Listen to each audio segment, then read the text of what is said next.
This morning we have an interesting topic. What's our topic this morning? We are all asking ourselves the question, what is the function of Sefer Bereishis? What's the nature of that question? What's the function of Sefer Bereishis? It's not a biology lesson. And I'm not talking about Parshas Bereishis, but the whole Sefer, the book of Genesis. We know it's not primarily a biology book because first and foremost, the role of theology, our religion is what? Is the why. The Gemara in Sanhedrin, the whole notion of the development of the species with the apex or the climax being the human being, being Adam or Homo sapien. What's the goal there? What does the Gemara tell us? That ultimately the universe was created for the purpose of man.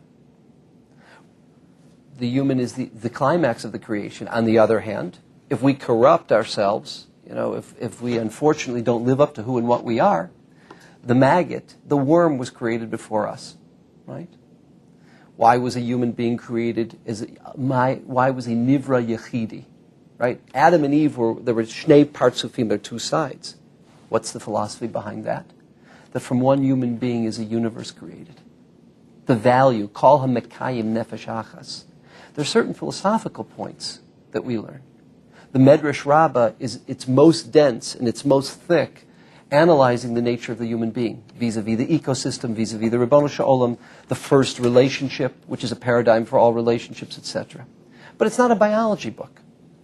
Science is a biology book, and that's the purpose of what? Theology, the Torah, is the purpose of why.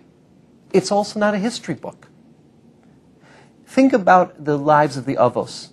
There are blocks of 50 or 60 years missing in Avraham's life that we would love to know about.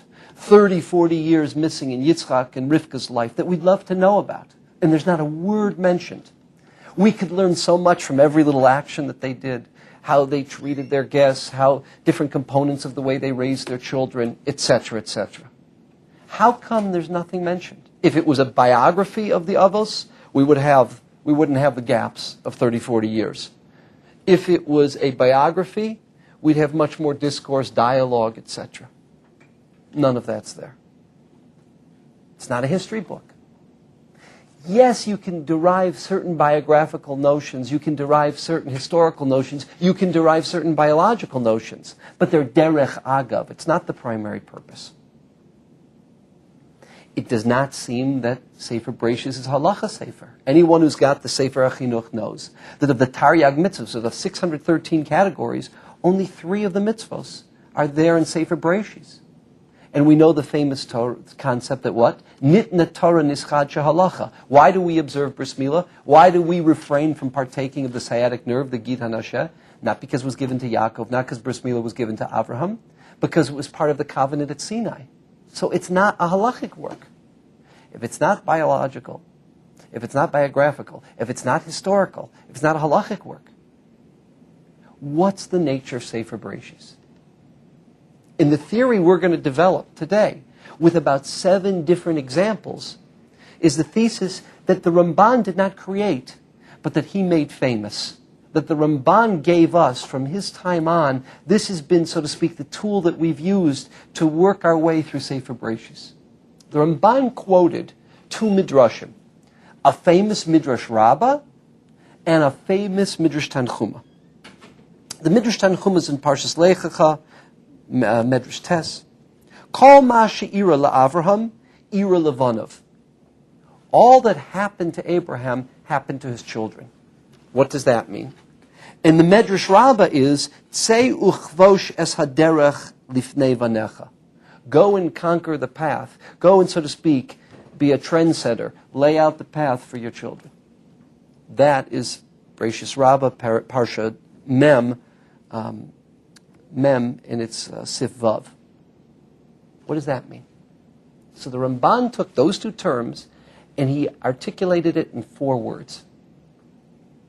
Maybe one of the most famous 4-word phrases that we have in Judaism, for sure the most famous 4-word phrase that we have in Sefer Bereishis. Maaseh Avot Siman Labanim. Maaseh Avot Siman Labanim. What does that mean?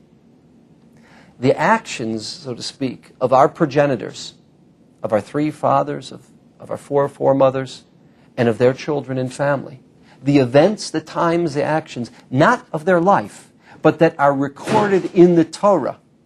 I mean, after all, if this was a biographical work, if this was a Sefer Musar, if this was a, so to speak, historical work, I don't think we'd be studying stories about the wells, somewhere in the Negev desert. They were digging up wells and they were sealing up wells. I don't think that would be part of it. But yet that's recorded in the Torah. What is that? Maaseh Avos, those events are a signpost for the children, for the progeny. Meaning for who? For you and I, for the destiny of the Jewish people. If we could say it differently, how many of us have seen a blueprint? An engineer or an architectural blueprint. Sefer Bereishis is the architectural blueprint for the course of the destiny of humanity. Sefer Bereishis, Maaseh Avos, those events that are recorded were specifically recorded by the Almighty. Why? Because they serve as a blueprint, an architectural blueprint, Maaseh Avot Siman Labanim. And when we look at Sefer Bereishis, we get an insight into the issues that we will confront as a people, the issues that will shape the destiny of our people and the destiny of our people as we relate to the rest of humanity. And we're going to get into very specific, concrete examples throughout the Sefer. Now, before we start, there's one question that everyone asks on the Ramban and the two Midrashim, the Medrash Tanchuma, Mashi Ira Avram, Ira Levanov, and the Medrash Rabbi that we quoted, Seyuch Voshes Haderech. What's the question? What happens to free will? Why? Because this event happened to Avram and Sarah, so now we're condemned either for the positive or for the negative. It's going to befall us. I mean, let's give a simple example.